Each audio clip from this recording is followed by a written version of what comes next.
उठो, जागो और तब तक मत रुको जब तक लक्ष्य प्राप्त ना हो सके। ये बात कही है स्वामी विवेकानंद जी ने।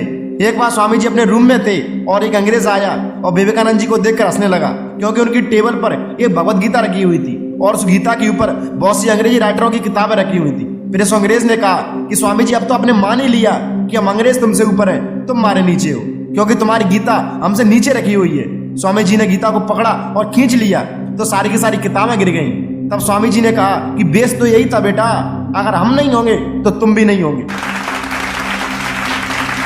स्वामी जी बचपन से ही बहुत ज्यादा संस्कारी थे। आज मैं आपको स्वामी जी की 6 ऐसी कहानी बताऊंगा जो आपकी जिंदगी बदल देंगी। लेकिन हर बार की तरह आपसे एक रिक्वेस्ट है कि इस वीडियो को पूरी देखना प्लीज। नंबर 1, भावी भगवान है।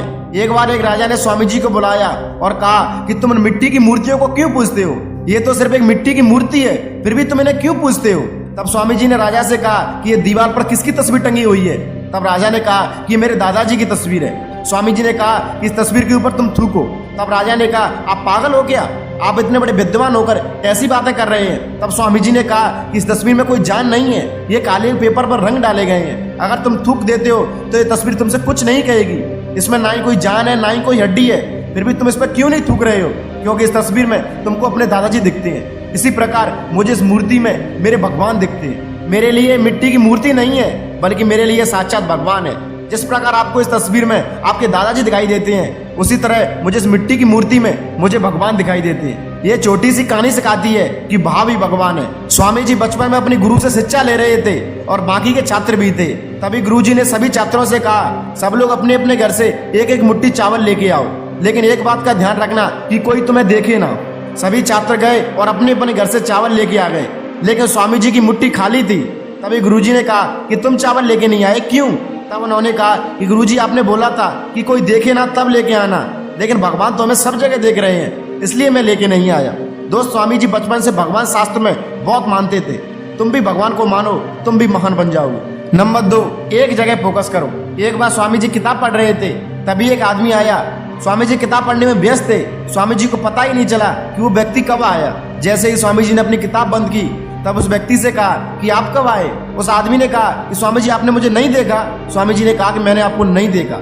जब स्वामी जी किताब पढ़ते थे ना, तब वो अपना पूरा ध्यान एक जगह रखते थे। एक बार स्वामी जी रोड के बगल से बैठकर किताब पढ़ रहे थे, तभी एक पूरी की पूरी बारात बगल से निकल गई, लेकिन स्वामी जी को बिल्कुल पता नहीं चला। एक आदमी वहां पर आया और विवेकानंद जी से पूछने लगा कि अभी अभी यहाँ से बारात निकले गई है क्या? स्वामी जी ने कहा कि पता नहीं। ऐसे ही स्वामी जी अपने कमरे में एक बार बेहोश मिले। तब उनके माता पिता ने देखा और कहने लगे कि बेटा, तुम क्या कर रहे हो? स्वामी जी ने कहा, मैं तो पढ़ाई कर रहा हूँ। 3 दिन से स्वामी जी लगातार पढ़ रहे थे। भूख के मारे स्वामी जी बेहोश हो गए। स्वामी जी कहते हैं, अगर तुमको कुछ पाना है तो अपने दिमाग को एक लक्ष्य पर फोकस करो, क्योंकि बारिश की बूंद भी एक जगह पर गिरती है ना, तो पत्थर को भी चीर देती है। नंबर 3, संस्कार। एक बार स्वामी जी किसी काम से लंदन गए थे, तभी एक अंग्रेज ने उनसे इंग्लिश में पूछा, हाय। स्वामी जी ने हाथ जोड़कर कहा, नमस्ते। तब उस आदमी ने समझा कि स्वामी जी को शायद इंग्लिश नहीं आती है। तब उस अंग्रेज ने हिंदी में कहा, आप कैसे हो? स्वामी जी ने कहा, आई एम फाइन। वो आदमी चौंक गया और कहने लगा कि स्वामी जी, आप हमारे साथ मजाक कर रहे हो क्या? जब हमने आपसे इंग्लिश में पूछा तो आपने हिंदी में जवाब दिया, और जब हमने आपसे हिंदी में पूछा तो आपने इंग्लिश में जवाब दिया, क्यों?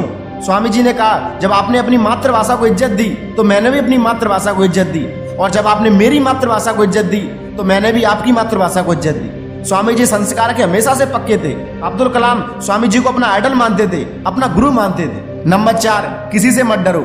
स्वामी जी के आंगन में चंपा का पेड़ था, और चंपा के पेड़ की लकड़ियां बहुत कमजोर होती हैं। स्वामी जी बचपन में चंपा के पेड़ पर अपने दोस्तों के साथ खेलते थे। एक बार उनके पिता ने कहा कि इस चंपा के पेड़ पर भूत रहता है, अगर तुमसे एक भी डाल टूटी तो वो तुम्हारी गर्दन तोड़ देगा। सभी बच्चे घबरा गए, लेकिन स्वामी जी को कोई फर्क नहीं पड़ा। स्वामी जी वहां पर फिर भी उस पेड़ पर खेलने लगे। तभी सही बच्चों ने कहा कि तुमको डर नहीं लगता? उस पेड़ पर भूत रहता है, अगर तुमसे एक भी डाल टूटी तो वो तुम्हारी गर्दन तोड़ देगा। स्वामी जी ने कहा, अगर भूत होता तो अब तक गर्दन तोड़ चुका होता, पापा बेवकूफ बना रहे हैं। स्वामी जी अपने आप में एक बहुत बड़े विद्वान आदमी थे। नंबर 5, चालाकी। एक बार स्वामी जी ट्रेन में सफर कर रहे थे, तभी सामने 2 लेडी बैठी थी और वे स्वामी जी के भगवा वस्त्रों का मजाक उड़ा रही थी। स्वामी जी ने अपने हाथ में एक महंगी सी घड़ी पहनी हुई थी। तभी उन औरतों ने सोचा कि ये आदमी इतनी महंगी घड़ी कैसे पहना है। उन औरतों ने स्वामी जी से कहा कि ये घड़ी हमें दे दो, वरना हम पुलिस बुला लेंगे। स्वामी जी ने इशारे से कहा कि तुम लिखकर बताओ कि आप क्या कह रहे हो, और जैसे ही उन औरतों ने लिख कर दिया तो स्वामी जी ने कहा कि अब आप पुलिस बुला लो, मेरे पास तुम्हारा लिखा हुआ पेपर है। वो औरत स्वामी जी को देखकर माफी मांगने लगी। नंबर 6, एक बार बनारस में स्वामी जी को कुछ बंदरों ने घेर लिया। स्वामी जी खुद को बचाने के लिए भागते रहे, लेकिन वह बंदर स्वामी जी का पीछा नहीं छोड़ रहे थे। पास खड़े एक सन्यासी ने उनसे कहा, रुको और उनका सामना करो। विवेकानंद जी जैसे ही पलटे, वो बंदर तुरंत भाग गए।